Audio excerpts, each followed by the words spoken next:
बिस्मिल्लाहिर्रहमानिर्रहीम, अस्सलाम वालेकुम। आप देख रहे हैं टीवी टुडे डिजिटल और मैं हूं अदनान ज़फ़र। नाज़रीन, सियालकोट में एक अफसोसनाक वाक़या हुआ है और सोशल मीडिया पर बहुत वायरल हो गया। एक उम्र रसीदा खातून अपने इंसाफ की दुआइयाँ मांग रही हैं। हमारे साथ सीनियर तजिया निगार इम्तियाज़ शाद मौजूद हैं। इनसे जानते हैं कि ये वाक़या है क्या। जी सर, ज़रा जो सियालकोट पे कल वाक़या हुआ है इसके ऊपर तो थोड़ी रोशनी डालें। अदनान साहब, सियालकोट के अंदर ये जो वाक़या पेश आया है ये बड़ा ही तकलीफ दे वाक़या है, लेकिन इस वाक़े के पीछे ना एक पूरी बैकग्राउंड है। ये वाक़या ऐसे रूनुमा नहीं हो गया, इससे पहले भी ये बेसिकली वाक़या पेश आया था और उस वक़्त भी इल्ज़ाम ये लगा था कि पुलिस वालों ने दावा बोला है उस्मान डार के घर और उनकी वालदा को जुदुकोब किया गया और उनकी मिसेस को भी किया गया और उनके बच्चों को भी जुदुकोब किया गया।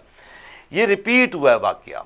बेसिकली ये उसका तसलसल है एक वाक़े का जो पहले हो चुका है। इसकी बैकग्राउंड क्या है? बैकग्राउंड 9 मई के वाक़यात हैं। आपको पता है कि पीटीआई वालों के ऊपर बड़ा आताब आया हुआ है, वो भागे हुए हैं, मतलब मंजर पर नहीं है इस वक्त। मुझे अब ये चीज़ बताएं कि ये चीज़ कंफर्म है कि उनके ऊपर धावा ही बोला गया? देखिए, मैं आपको ये एक बात बताता हूँ। इससे पहले एक वीडियो आई थी जो पिछले वाक़े के अंदर आई थी। उस वक्त पुलिस वाले जुदुकोब कर रहे थे और वो वीडियो बाकायदा वायरल हुई थी। अब इस दफ़ा जो वीडियो आई है उसके अंदर उन्होंने देखा है कि उनके दरवाजे टूटे हुए हैं और वहाँ पर बच्चों की कुछ आवाज़ें भी, शोर गुल भी सुनाई दे रहा है, चीखो पुकार भी सुनाई दे रही है। वो भी उन्होंने ऑडियो भी लीक कर दी है। उस्मान डार ने खुद आके भी बात की है।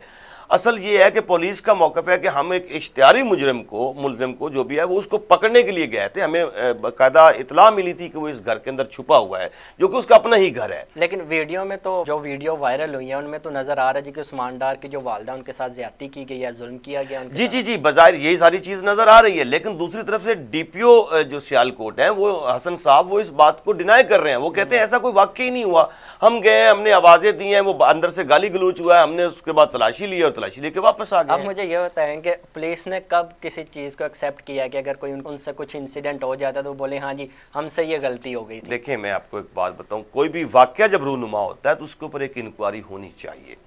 कौन सच बोल रहा है, कौन झूठ बोल रहा है। वहां पर इलाके के अंदर सीसीटीवी कैमरास भी लगे हुए होंगे ना, उनके घर पे भी लगे हुए होंगे, वो फुटेजेस ली जा सकती हैं। ये कोई इतना मुश्किल काम नहीं है। बहरहाल अगर वो कहीं ना कहीं किसी कोर्ट में चले गए हैं तो वहां पे कोर्ट तलब कर लेगी इन तमाम चीज़ों को। छापे तो पहले भी हुए हैं, पहले भी वीडियोस वायरल हुई हैं, लेकिन ये जो सोशल मीडिया पर वीडियोस वायरल हो गई हैं ये इससे पहले तो इतनी वायरल नहीं हुई। अगर हुई भी हैं तो उनका कुछ हाल वाल नजर अच्छा, नहीं इसमें एक चीज़ जो है वो मैं थोड़ा सा आपको बता दूं।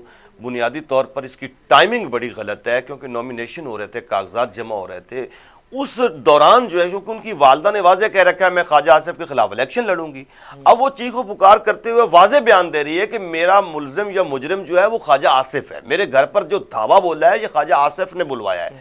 अच्छा, अब यहाँ पे थोड़ी सी क्लैरिटी चाहिए जो कि पुलिस को भी वाजे करना चाहिए था, डीपीओ साहब को भी।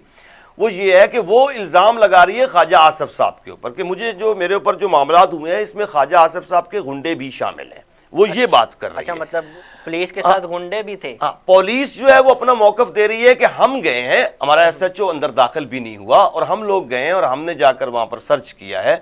पुलिस का वर्जन और है। ये तो आप देखेंगे, ये तो किसी कोर्ट में जाएगा या किसी कोई इसको मतलब जो है वो लोग इसके ऊपर इंक्वायरी करेंगे, कोई इंक्वायरी बैठेगी।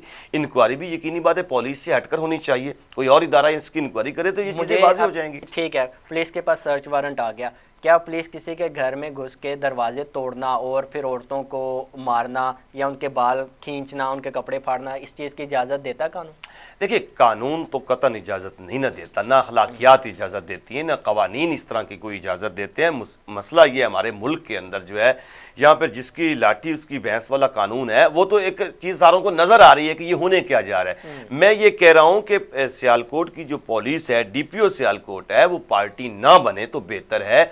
इस चीज़ को इंक्वायरी में लेकर जाएं। हो सकता है पुलिस वालों ने ना किया हो और उसकी वालदा जो इल्ज़ाम लगा रही है कि ख्वाजा आसिफ के गुंडों ने किया है, उनके अल्फाज हैं वो जो कोर्ट में कर रहा हूँ कि जो उन्होंने किया है उसके ऊपर तो इंक्वायरी होनी चाहिए और वो इंक्वायरी जहां से उनकी सेटिस्फेक्शन होती है, ये उनका राइट है, उनको मिलनी चाहिए। अगर वो अदालत से सेटिस्फाइड होते हैं तो अदालत से उनकी इंक्वायरी होनी चाहिए। पाकिस्तान में एक वाकया होता है और पीटीआई के खिलाफ क्रैकडाउन स्टार्ट हो जाता है, उसमें कुछ वक्फा भी आता है। जैसे ये इलेक्शन कागजात नामजदगी होते हैं तो ये जो क्रैकडाउन है दोबारा स्टार्ट हो जाता है, ये क्या चीज़ है? देखें, ये एक बुनियादी सवाल आपने किया और ये बड़ा ज़रूरी सवाल है, इस वक्त होना चाहिए कि इस दौरान अगर कोई इस तरह के मतलब बातें सामने आती हैं, लोगों के घरों पर दावा बोला जाता है, तो अल्टीमेटली इसका जो नुकसान होगा वो इलेक्शन कैंपेन के अंदर होगा, इलेक्शन की क्रेडिबिलिटी के ऊपर होगा। दुनिया नहीं मानेगी इस बात को, लोगों को मालूम होगा कि यार जो लोग भी, अच्छा इससे पहले एक वाकया और भी हो चुका है, वो आपके नोटिस में है कि नहीं है, वो शाह महमूद कुरैशी साहब के कागजात जमा करवाने के लिए उनका सेक्रेटरी जा रहा था, उससे वो कागजात का पलंदा ही छीन कर ले गए हैं। तो ये बहरहाल इस तरह की वो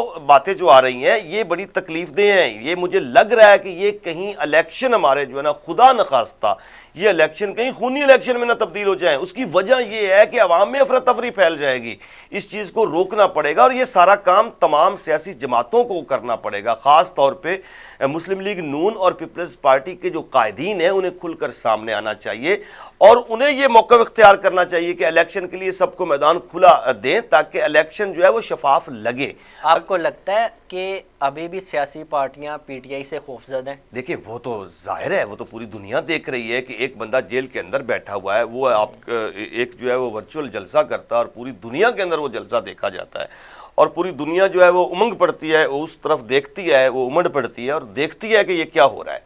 तो ये एक माहौल तो है, इसको तो आप डिनाई नहीं कर सकते हैं। इमरान खान की फैन फॉलोइंग, इमरान खान के कारकुनान, वो चीज़ तो मौजूद है और अवाम में आपको बताऊं इमरान खान के शायद इश्क में इतनी नहीं निकली हुई है, ये भी आपको मालूम होना चाहिए। अवाम दरअसल इन दोनों पार्टियों की सताई हुई है, इनकी नफरत में वो इमरान खान के साथ खड़े हुए हैं। इमरान खान तो एक सितारा बन गया ना, उसकी जगह कोई और भी होता जो टक्कर लेता इन दोनों पार्टियों से तो लोग उसके साथ खड़े हो जाते। जो कल सियालकोट में वाकया रूनमा हुआ है, तो उस्मान डार को अगर लगता है कि वो ठीक है, मुल्क की खातिर बाहर निकले हुए हैं, तो वो फिर गिरफ्तारी क्यों नहीं दे देते? देखें, ये जो एक सवाल है ना कि गिरफ्तारी क्यों नहीं दे देते, ये लीगली मामलात हैं, ये अदालतों में, हमें इससे कोई इतना वो है नहीं। लेकिन मैं आपको ये बता दूं कि गिरफ्तार एक अच्छी खासी तादाद है जो पीटीआई के लोगों की गिरफ्तार है। अब जो इश्तिहारी हैं उनको भी गिरफ्तारी देनी चाहिए, सरेंडर करना चाहिए कानून के सामने, ये तो कोई दो राय है ही नहीं। उन्हें इस बात का खौफ है कि हमें इंसाफ नहीं मिलेगा। अब ये उनका इंसाफ के इदारों के ऊपर सवालिया निशान है या इंतजामिया के ऊपर सवालिया निशान है, पुलिस के ऊपर वो एतबार नहीं कर रहे हैं या किस चीज़ पर, यह बार उन्हें वाजे करना पड़ेगा। लेकिन आखिरकार अल्टीमेटली उन्हें सरेंडर करना पड़ेगा कानून के सामने और कानून जो है वो सबके लिए बराबर होना चाहिए। अदालतें इंसाफ भी कर रही हैं, ऐसी बात नहीं है, अदालतों में उन्हीं के कायद को ही इंसाफ भी मिल रहा है, बहुत सारे केसेस में उनकी जमानतें भी हुई हैं। क्या आपको लगता है कि उस्मान डार इश्तिहारी है? देखिए, ये तो उस्मान डार के बारे में डीपीओ सियालकोट कह रहा है कि वो इश्तिहारी हैं। अब डीपीओ सियालकोट जो है उसकी बात हमें मानना पड़ेगी, वो एक जिम्मेदार ऑफिसर है। 9 मई के वाकये में उस्मान डार बराबर वो शरीक थे और तोड़फोड़ जो हुई है उस 9 मई के वाकये में वो शामिल थे उसमें, इसलिए उनको गिरफ्तार किया जा रहा है। देखिए, ये उनके ऊपर एक इल्ज़ाम तो है ना, बहरहाल सिर्फ उनके ऊपर नहीं है और भी बहुत सारे लोगों के ऊपर है। अब इल्ज़ामात की बुनियाद पर आप किसी को ये नहीं कह सकते कि ये मुजरिम हो गया, इल्ज़ाम है ना उसके ऊपर, लेकिन वो अपना इल्ज़ाम साबित करने के लिए भी तो किसी न किसी लॉ ऑफ कोर्ट के सामने उसे सरेंडर करना पड़ेगा ना, आना पड़ेगा किसी न किसी स्टेज पर कि भाई मेरे अंदर ये मामला नहीं है। उसके लिए अगर वो लोग इधर उधर भागे हुए हैं तो शायद उनकी कोई हिकमत अमली होगी कि अभी हालात साजगार नहीं है, जब हालात बेहतर होंगे तो हम आएंगे। अभी इलेक्शनों की डेट आई है आपके सामने, तो आपने देखा नहीं है कि वो लोग नॉमिनेशन के लिए सामने आ रहे हैं। अच्छा, इससे पहले वर्चुअल जलसा हुआ तो आपने देखा नहीं कि लोग खताबात करने के लिए वीडियो लिंक के ऊपर आ गए थे। तो इसका मतलब है कि जो जो माहौल बनेगा इलेक्शन का तो ये लोग तो बाहर आएंगे। अच्छा, जब ये लोग बाहर आएंगे पुलिस इनको पकड़ेगी पुलिस, अवाम में अफरा तफरी फैलेगी, इलेक्शन जो है उसको कोई मानेगा ही नहीं। तो ये वो मसाइल हैं, बुनियादी तौर पर कहीं ना कहीं इन मसाइल को टैकल करना पड़ेगा, हैंडल करना पड़ेगा और इसके ऊपर कोई हतमी फैसला करना पड़ेगा। अगर ऐसा नहीं करते हैं तो मुल्क के ये इलेक्शन कोई मानेगा ही नहीं। पिछले वाक़यात का एक तसलसल है जो कि चलना है और आगे भी चलता रहेगा, आप यही कहना चाह रहे हैं? जाहिर है, ये चलेगा, इसी तरह ही होगा। जी नाज़रीन, सियालकोट में उस्मान डार के घर पर पुलिस ने छापा मारा और उस्मान डार की वालदा वो इंसाफ के लिए सेशन कोर्ट गई थी। अब देखना यह है कि उन्हें इंसाफ मिलता है कि नहीं। फिलवत के लिए अपने मेज़बान अदनान ज़फ़र को इजाज़त दीजिए। एक नए टॉपिक के साथ दोबारा आपकी खिदमत में हाजिर होंगे। अल्लाह हाफ़िज़।